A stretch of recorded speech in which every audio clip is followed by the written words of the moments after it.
Hey guys, what's up? It's me, the DVD King, and today I'm going to be talking about my WrestleMania DVD collection. Pretty cool, huh? So I'm a huge wrestling fan, and a couple of years ago I decided that I actually wanted to watch every single WrestleMania ever in order. And there is a box set actually for all these if you don't want to get them individually. But I think that the box set is pretty ugly looking, and I'm all about aesthetics, especially with like the art on movie boxes, DVD boxes, things like that.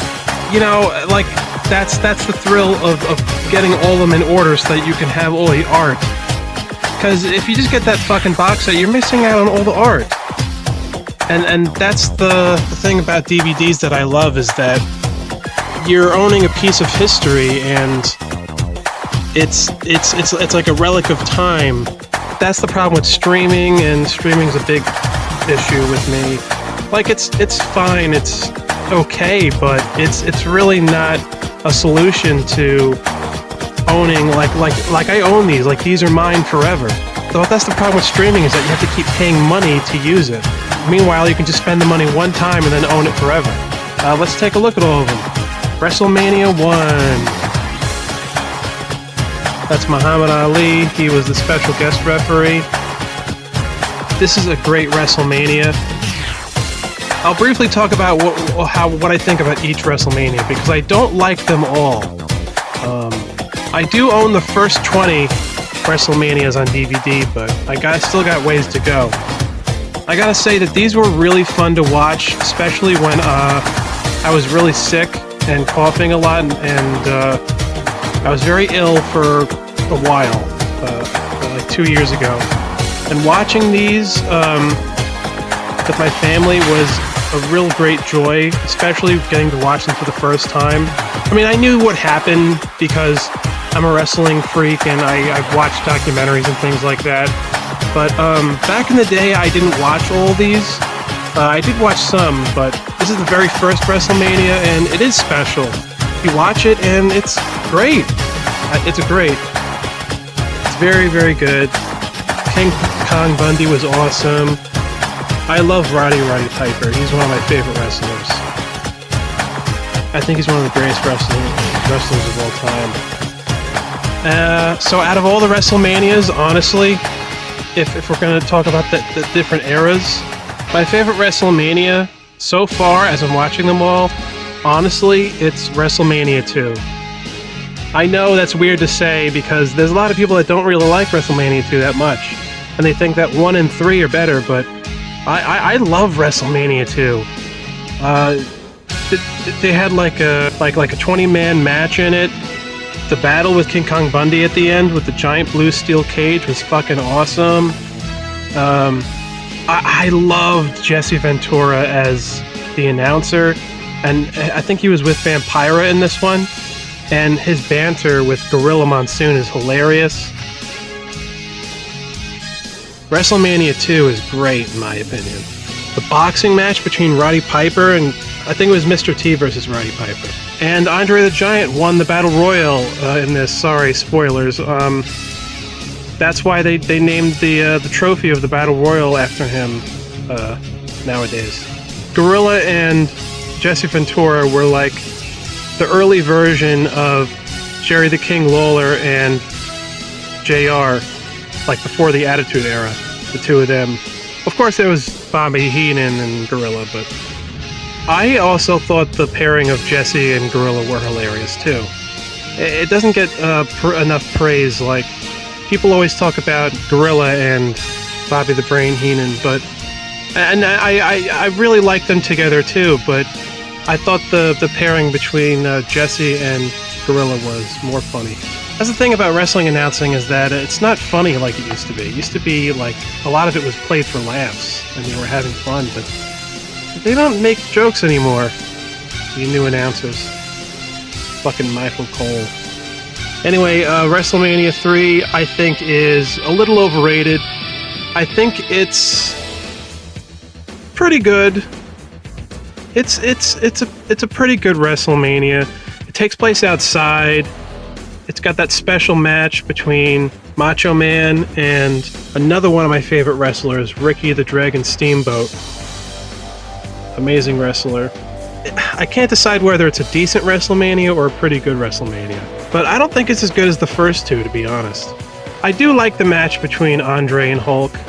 It's a pretty good match, but I thought there were some matches here that were like, they were decent, but they were just like, it was okay matches. The matches in 2 were, I thought, were better. So I have a controversial opinion about WrestleMania 3. So by the way, to buy these, you can get a lot of them on Amazon, and some of them, well, actually, a lot of them are pretty expensive nowadays to find the individual ones. Some of them are pretty cheap, and then some of them are ridiculously expensive. So the ones that were super expensive to get, like that's, I just decided to buy the VHS versions of them. That's why I have these WrestleManias in VHS format, because the DVD versions of these WrestleManias were astronomically high in price, and I was like, fuck that. WrestleMania 4. Macho becomes the champion, finally. With Miss Elizabeth. Yeah, so this takes place in the Trump Plaza. This was fun. I think it's a pretty good WrestleMania. It is. There's some good stuff here. I don't really like the $1 Million Man, by the way. Tell me in the comments if any of you agree with me, because I already know that there's plenty of people, like most, I kind of feel like a lot of wrestling fans love the $1 Million Man. So tell me in the comments if anyone doesn't like him that much, like me. I just thought he was a bland wrestler. The money gimmick was okay, but he didn't have a very good outfit, and he wasn't that good at wrestling. WrestleMania V. The Mega Powers collide. The match between Macho and Hulk at the end of this WrestleMania it's a great match. You really feel it when you're watching the match.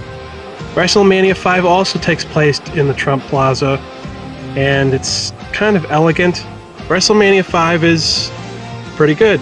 I think WrestleMania 4 is better than 5, though, I have to say. I think 5 has a lot of mediocre matches, but I think there's there's at least 4 or so really good matches here.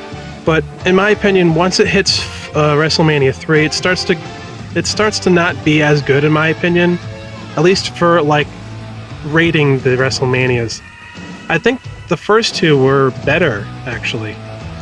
This is a decent WrestleMania. I was actually mostly disappointed with this one, I think.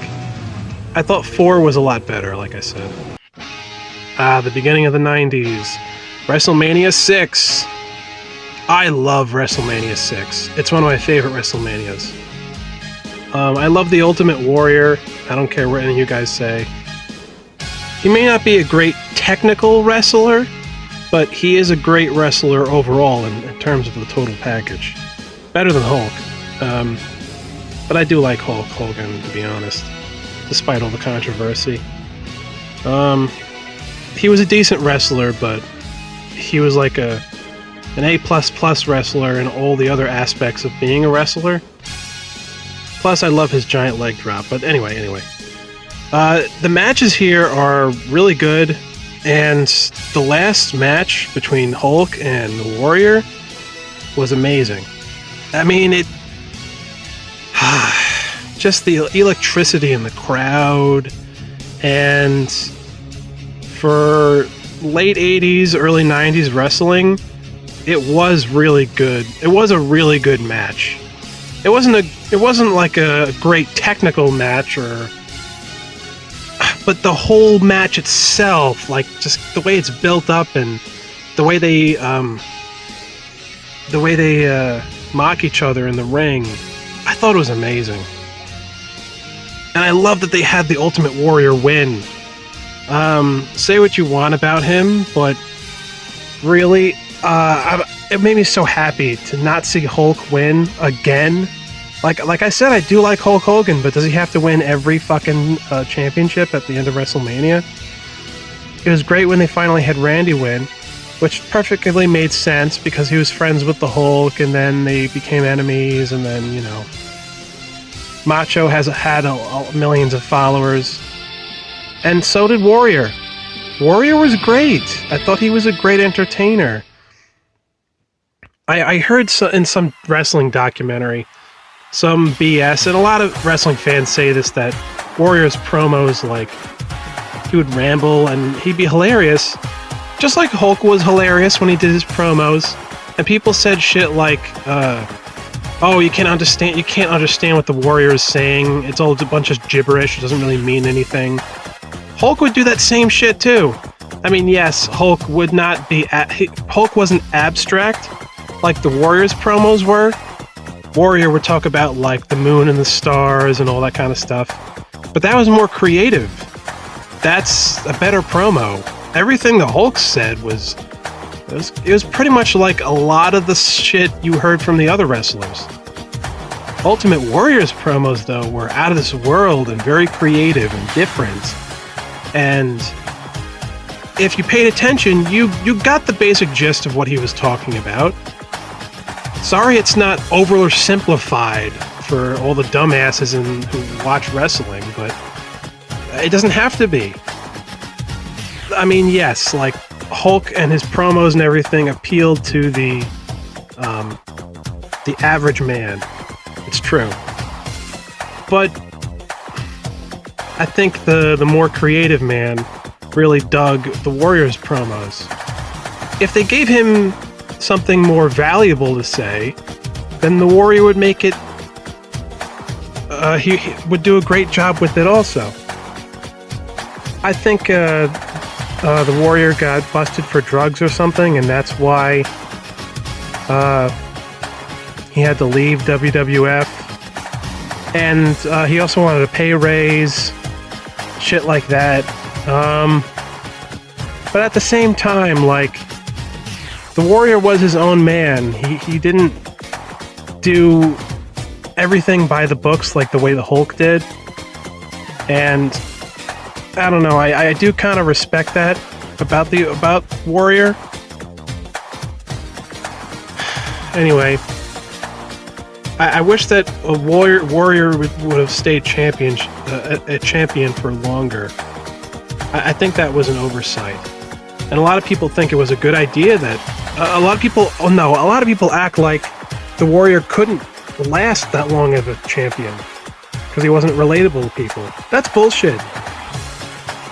Warrior was relatable to people. His energy, his spirit, all that shit was relatable to people. That's exactly why he became popular.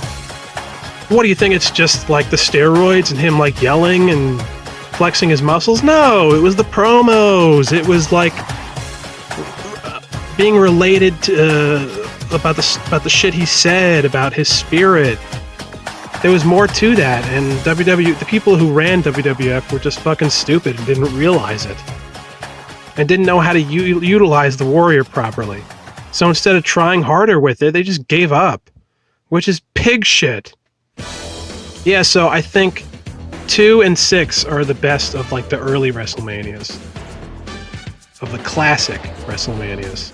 Here we have WrestleMania 7. Love this cover. It's a decent WrestleMania. What can I say? I am very disappointed with the final match. Sergeant Slaughter versus Hulk Hogan.